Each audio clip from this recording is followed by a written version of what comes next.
Ladies and gentlemen, Wafula Chebukati and his team cannot preside over a free, fair, and credible elections. Earlier today, Wafula Chebukati and the team issued a press statement. And in that press statement, they announced that elections will not take place in Mombasa County, in Kakamega County, and also in two other constituencies, which is Kacheliba constituency and also in Pokot South constituency. I'm reading rigging schemes in that move. The truth of the matter is that those counties, the two counties and the two constituencies are Azimio strongholds. And the question which I'm asking myself is why only Azimio dominated constituencies or counties? In this video, I want to explain to you guys the secret behind IEBC's move to postpone or to suspend Kakamega and Mombasa gubernatorial elections, and also to some extent the two constituencies. Before we do that, in case you're watching the channel for the first time, please take a second or two, click the subscribe button so that next time we produce a video like this, YouTube will automatically notify you. And to the subscribers, I want to continue thanking you guys for your continued support, because without that support, this channel cannot be where it is. Now, IEBC is playing mind games with Kenyans. As a matter of fact, DCI managed to corner IEBC. The printing of these ballot papers took place before they were cornered, and that's why probably they were delivered to the country. Now, let me just take you through this particular statement. By the way, before we go into this Mombasa and Kakamega, the Court of Appeal made their ruling today, and in their ruling, they stated very clearly that the primary identification will be done using the KIMS-kit. If the KIMS-kit will fail, then it will revert to manual. That was the prayer according to Azimio. Azimio wanted the manual register to be made public. I've actually walked around my polling station, which is Jomo Kenyatta Sports Ground in Kisumu, and also Aga Khan Hall. And clearly the register is pinned outside there. That is what Azimio wanted. Azimio wanted that for two main reasons. Number one, they wanted to confirm the number of registered voters so that no vote will come from somewhere else. Also, the second reason why they wanted that is because of the illegally transferred voters. Azimio believes very strongly that majority of their supporters were transferred illegally, and therefore they needed a system in which they will be able to verify their names.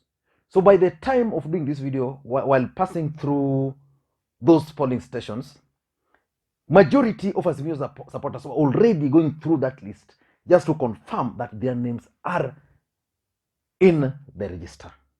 And most of them are confirming that their names are in the register. And for those whose names are not there, then tomorrow they'll just wake up, go to the polling station, and demand for that physical, original manual register.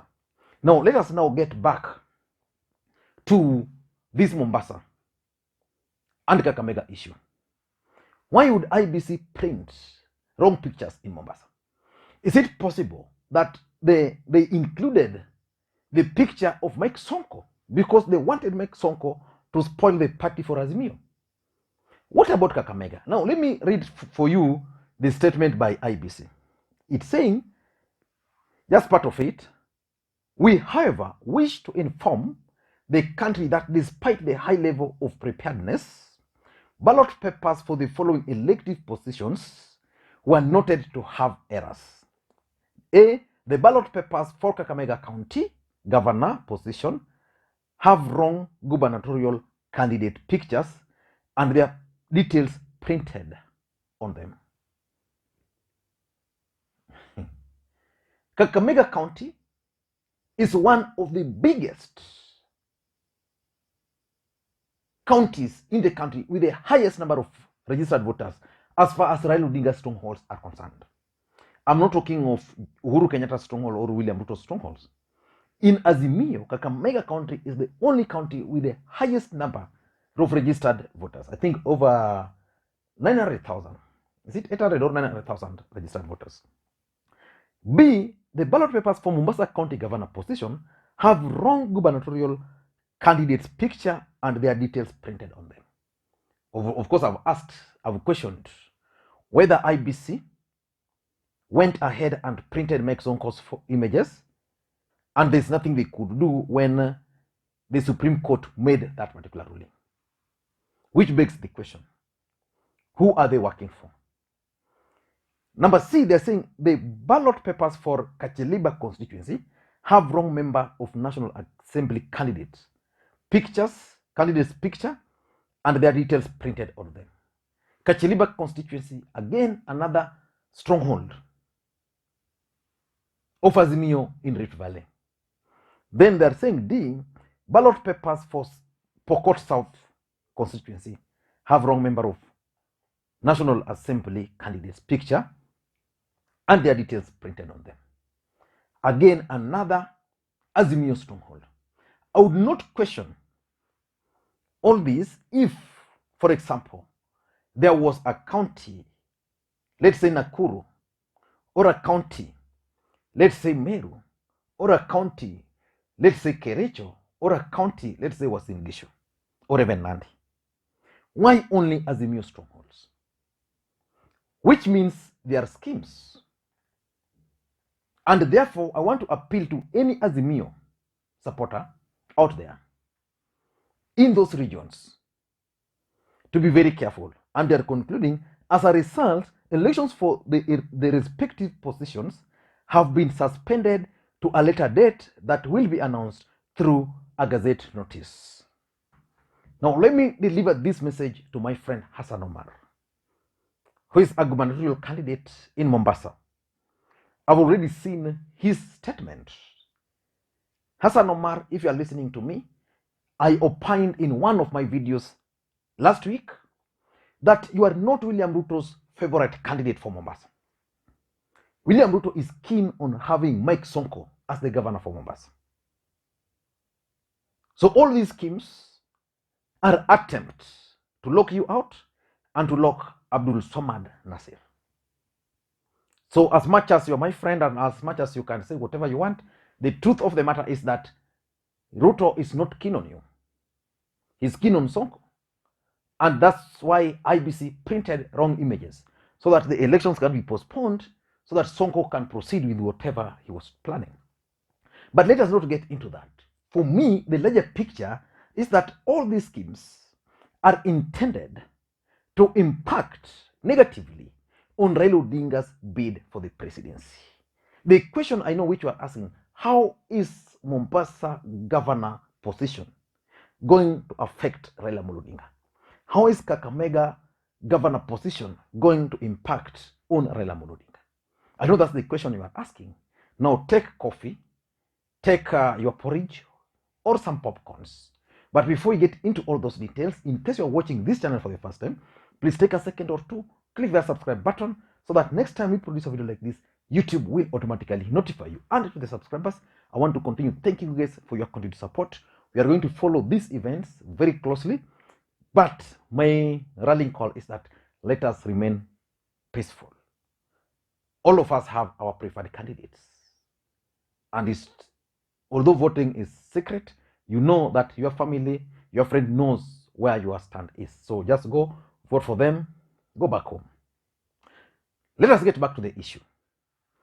The first intention of this move is voter turnout. You know, if you suppress voter turnout in Raila Odinga's stronghold of Kakamega and the stronghold of Raila Odinga in Mombasa, then you go and suppress Raila Odinga's stronghold in Pokot, then you achieve your objective. this election will go up to the wire. By locking out gubernatorial candidates in these regions, it simply means that, for example, in Mombasa, the kind of infrastructure ODM had put in place for the governor will not be affected. If the governor had intended to mobilize his supporters in large numbers to turn out, most of them are going to be angry, they are going to be disappointed, and they're not going to turn up to vote. They were going to vote for the governor and Raila Odinga. Strategically, I believe that over 50,000 people might not turn up because of this. What about Mombasa? You know, Mombasa, you begin by Sonko. When Sonko was locked out, there are people who would have voted for Sonko as a governor, but voted for Raila Odinga. Those people might not turn up. Then you now say those who are going to vote for ODM 6-piece will not have opportunity to go and vote for their governor. So again, those who love Abdul Swamad Nasir will not turn up. The truth is, in Kakamega, the governor was going to be Fernando's Baraza. In Mombasa, the governor was going to be Abdul Swamad Nasir. So you deny Azimio the opportunity to celebrate two governors. Number two, I also tend to think that it's a strategy to provoke the supporters from those regions to stage demonstrations. And by staging demonstrations, it simply means that women, the elderly, are going to be scared to vote. You automatically lower the turnout. And lastly, I also tend to think that it could be a strategy to rig the elections. Governors were going to be critical in mobilizing the elections for Raila Odinga. So in Mombasa now, if the governor is not there, winning with a huge margin. In Kakamega, if the governor is not there, winning with a big margin. It means you can easily rig and narrow the gap between Ruto and Raila. The same would be said to the two other constituencies. Because if you look at it critically, those are also Azimio strongholds. So Wafula Chebukati and the team are playing games. I know the DCI cornered them and they are under radar. But this was a scheme they laid before they were caught. Thank you guys, and please, may you have a good day. Bye-bye.